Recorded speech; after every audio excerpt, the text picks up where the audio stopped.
This is the BYD Dolphin Surf. In this video, I want to find out what its range is like in everyday driving conditions. I'll be testing the car in the city, on the highway and on regional roads to figure out both the minimum and maximum range. I also wanted to see how long it takes to charge at a fast charger. So we're heading to a DATS24 charging hub. DATS24 is also the sponsor of today's video. The BYD Dolphin Surf is an electric car equipped with an LFP blade battery. Our test car is the Comfort version, the most powerful one with the largest battery. It's priced at 24,356 euros and has a battery capacity of 43.3 kilowatt hours. The official WLTP range is 310 kilometers and it delivers a modest 156 horsepower. With these specs, it's affordably priced and mainly designed to perform well in city traffic. Let's start driving and find out what the real-world range is. We're starting our test in Brussels. The first leg was all city driving, lots of stopping and starting at relatively low speeds. It was just after the morning rush hour, so there wasn't too much heavy traffic. I did this test in February with temperatures around 7 degrees Celsius. Okay, after 14 kilometers, we have our first result.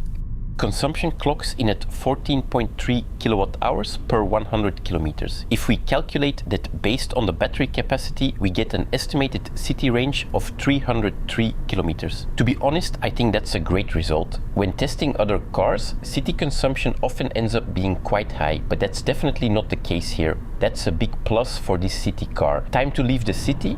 We're taking the highway towards Namur, heading for the roads in the Ardennes. We're doing 120 kilometers per hour where possible. There's some slowing down due to roadworks, but overall it's a smooth ride. After 95 kilometers on the highway, let's check again. Consumption is now 19.7 kilowatt hours per 100 kilometers. That gives us an estimated highway range of 220 kilometers. That's quite a bit lower than in the city and the WLTP figures, but it's exactly what I expected. If you're planning long highway trips, you'll be fast charging quite often.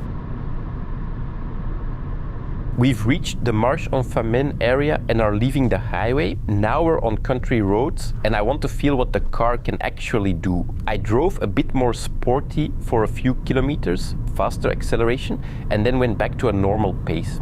After 17 kilometers on these roads, the average consumption is 16.7 kilowatt hours per 100 kilometers. That brings our sporty range to 259 kilometers. I now have a good idea of the consumption in more challenging conditions, but I also want to see the other side. What is the maximum range?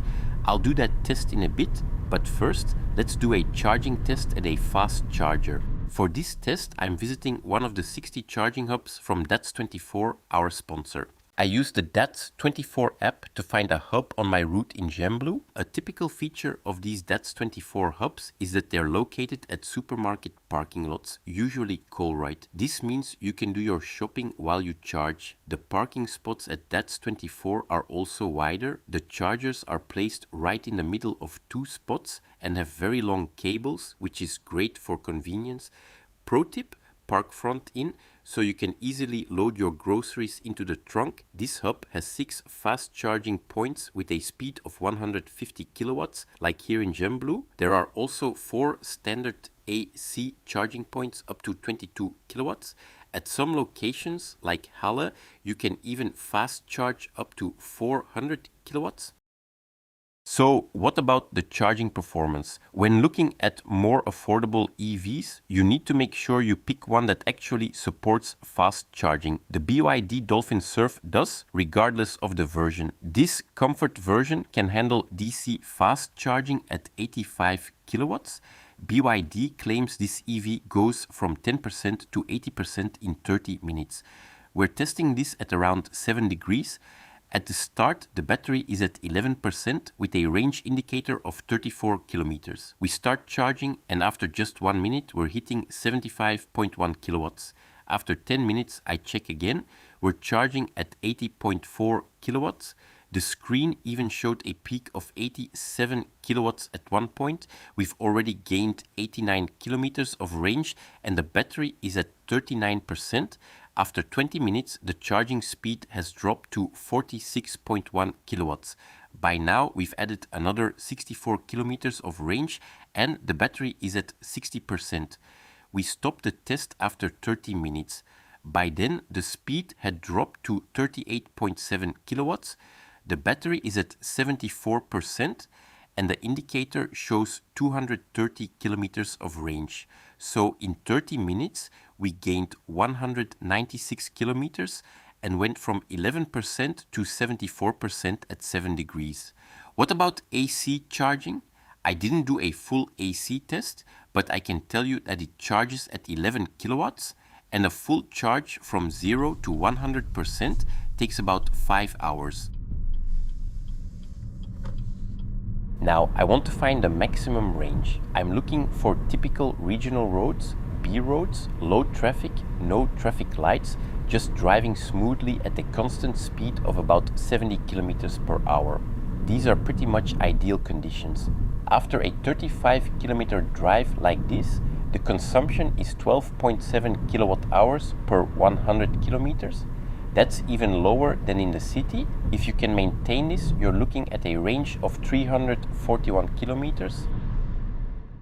If you want to review the results of this test, head over to my website. You'll find this test there, along with dozens of other cars and nearly 400 test drive videos.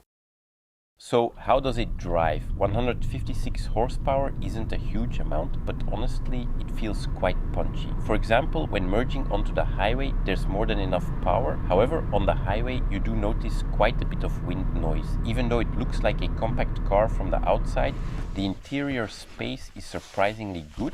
There's plenty of room in the back and the trunk is a decent size too.